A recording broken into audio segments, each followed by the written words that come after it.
Hello students, आज हम पढ़ेंगे मौलिक अधिकार के बारे में। यह छत्तीसगढ़ शिक्षक भर्ती परीक्षा के सिलेबस का टॉपिक है तथा साथ ही सीजी व्यापम, सीजीपीएससी तथा अन्य प्रतियोगी परीक्षाओं के लिए भी महत्वपूर्ण है। तो जानते हैं मौलिक अधिकार क्या होता है। भारत के संविधान में नागरिकों को कुछ अधिकार प्रदान किए गए हैं जिसे मौलिक अधिकार कहते हैं। यह भारत के संविधान में भाग 3 में रखे गए हैं। ठीक है। और कौन से अनुच्छेद से? 12वें अनुच्छेद से 35वें अनुच्छेद के मध्य है। ठीक है। अब मौलिक अधिकारों को जानने से पहले हम इसकी पृष्ठभूमि को जानते हैं कि यह कहाँ से प्रारंभ हुआ, इसकी अवधारणा कहाँ से आई। सबसे पहले 1215 में ब्रिटेन के सम्राट जॉन तथा वहां के जनप्रतिनिधियों के मध्य एक समझौता किया गया, जिसके तहत उनको एक मताधिकार पत्र प्रदान किए गए, जिसे मैग्ना कार्टा की संज्ञा दी गई। मैग्ना कार्टा ये सबसे पहला प्रारंभ था मौलिक अधिकारों को लेकर। इसी के कारण भारत के संविधान के भाग 3 को मैग्ना कार्टा भी कहा जाता है। अब आगे आते हैं हम 1789 में। 1789 में जब फ्रांस में क्रांति चल रही थी तो वहां के नागरिकों को कुछ अधिकार प्रदान किए गए थे, जो क्या थे? मौलिक अधिकार थे। तथा यह अधिकार इतने ज्यादा प्रभावी थे कि वहां के शासक को इस अधिकारों का हनन करने के लिए फांसी की सजा दी गई थी। उस शासक का नाम था लुई 16वां। इन्होंने जनता के अधिकारों का हनन किया तो इस शासक को फांसी की सजा सुनाई गई। उसके बाद 1791 में यूएसए में एक बिल्स ऑफ राइट्स लाया गया। Bill of rights. इसके तहत मौलिक अधिकारों को अमेरिका के संविधान में शामिल किया गया। भारत के जो मौलिक अधिकार है वो कहाँ से प्रेरित है? अमेरिका के अधिकारों से प्रेरित है। परंतु अमेरिका के मौलिक अधिकारों और भारत के मौलिक अधिकारों में कुछ कुछ भिन्नताएं भी हैं। जो अमेरिका के मौलिक अधिकार हैं, इसे आप चाहें तो स्वीकार करें, आप चाहें तो इसका वहाँ पे त्याग कर सकते हैं, परंतु भारत में मौलिक अधिकारों का त्याग नहीं किया जा सकता। तथा अमेरिका के मौलिक अधिकार भारत के मौलिक अधिकारों की तुलना में अत्यधिक सुरक्षित हैं। ठीक है। अब आगे जानते हैं मौलिक अधिकार कितने प्रकार के होते हैं। वर्तमान में 6 मौलिक अधिकार हैं, परंतु मूल संविधान में मौलिक अधिकारों की संख्या थी 7। कौन सा अधिकार था? संपत्ति का अधिकार। संपत्ति का अधिकार आर्टिकल 31 के तहत संपत्ति के अधिकार को 44वां संविधान संशोधन 1978 के द्वारा हटा दिया गया था और इसी अधिकार को दूसरे जगह पे शिफ्ट कर दिया गया। वर्तमान में हमारे पास केवल 6 ही अधिकार सुरक्षित हैं। चलिए अब एक एक करके जानते हैं। पहला है समानता का अधिकार। यह आर्टिकल 14 से आर्टिकल 18 के बीच में वर्णित है। दूसरा है स्वतंत्रता का अधिकार। यह आर्टिकल 19 से 22 के बीच में आता है। तीसरा है शोषण के विरुद्ध अधिकार। यह आर्टिकल 23 से 24 के मध्य रखा गया है। चौथा है धार्मिक स्वतंत्रता का अधिकार, जो आर्टिकल 25 से 28 के मध्य है। पांचवा है सांस्कृतिक एवं शैक्षणिक स्वतंत्रता का अधिकार, जो आर्टिकल 29 से 30 के मध्य है। और छठवा है संवैधानिक उपचारों का अधिकार, जो आर्टिकल 32 में है। ठीक है। अब एक एक चीज को हम बारीकी से समझते हैं। सबसे पहले आर्टिकल 12। आर्टिकल 12 में राज्य की परिभाषा दी गई है।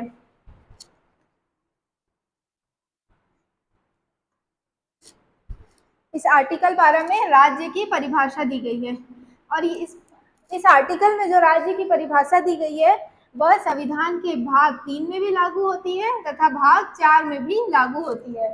अब सभी को पता होगा भाग 4 में नीति निर्देशक तत्व हैं। अब आर्टिकल 13। आर्टिकल 13 के अंतर्गत यह कहा गया है कि कोई भी विधि, कोई भी नियम जो मौलिक अधिकारों को हनन करता होगा या मौलिक अधिकारों का संरक्षण से दूर होगा, वह शून्य हो जाएगा।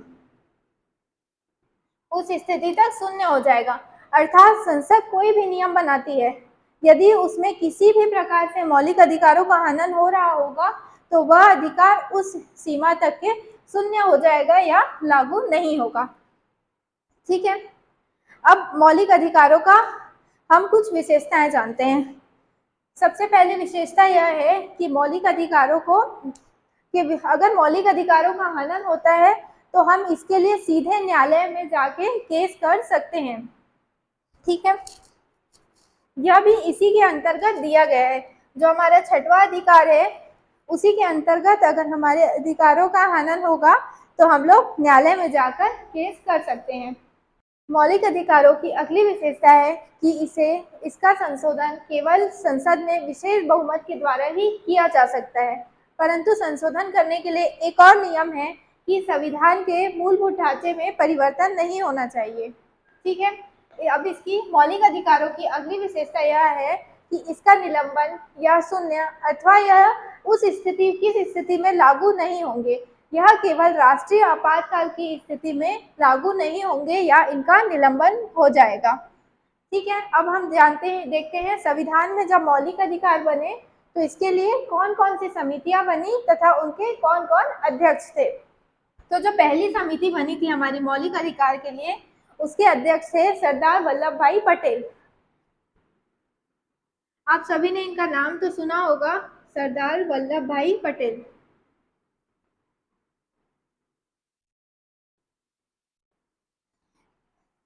मौलिक अधिकारों के लिए संविधान में एक और समिति बनाई गई थी, यह उप समिति थी। इस समिति के अध्यक्ष थे जेपी कृपलानी।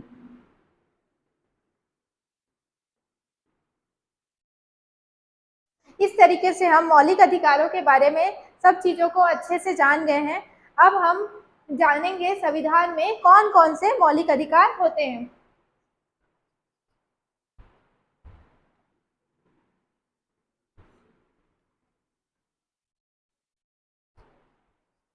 पहला है समानता का अधिकार। समानता का अधिकार आर्टिकल 14 से 18 के बीच में वर्णित है। इसके अंतर्गत क्या क्या होता है? समानता के अधिकार के अंतर्गत किसी भी व्यक्ति को विधि के समक्ष समानता प्रदान की गई है तथा विधि के द्वारा उसका संरक्षण किया जाता है। इसी के अंतर्गत ही उपाधियों का अंत किया गया है, अस्पृश्यता का अंत किया गया है तथा प्रत्येक व्यक्ति को समान रूप से अधिकार प्रदान किए गए हैं। यह हमारा आर्टिकल 14 से 18 के बीच में वर्णित है।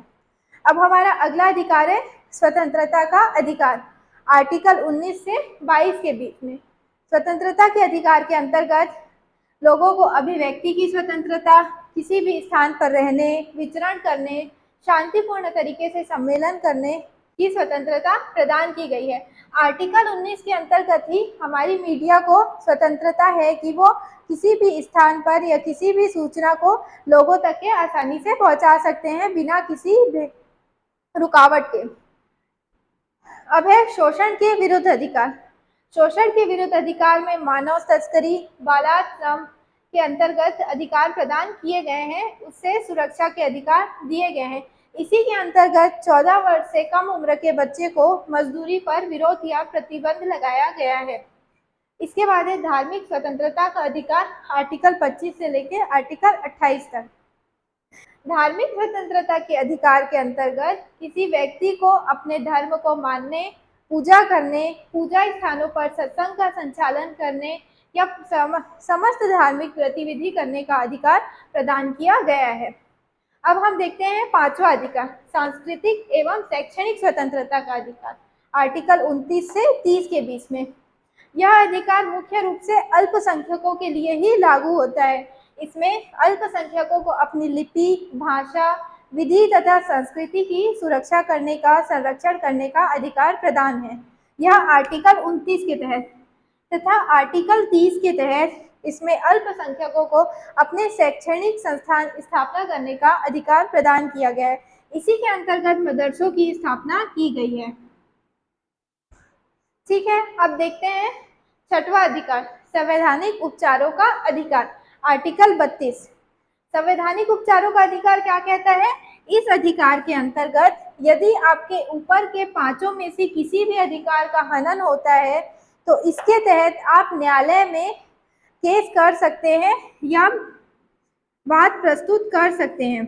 यह अधिकार अन्य पांचों अधिकारों की सुरक्षा करने का कार्य करता है। संवैधानिक उपचारों का अधिकार, आप चाहें तो सर्वोच्च न्यायालय के साथ साथ उच्च न्यायालय में भी वाद प्रस्तुत कर सकते हैं, परंतु उसके लिए एक अन्य आर्टिकल का निर्धारण किया गया है। आर्टिकल 32 के तहत केवल आप सर्वोच्च न्यायालय में ही वाद प्रस्तुत कर सकते हैं। आज की वीडियो में बस इतना ही। अब नेक्स्ट वीडियो में हम एक एक अधिकार को के अलग अलग आर्टिकल्स का अलग अलग अध्ययन करेंगे और प्रत्येक अधिकार के लिए एक अलग सेपरेट वीडियो बनाया जाएगा।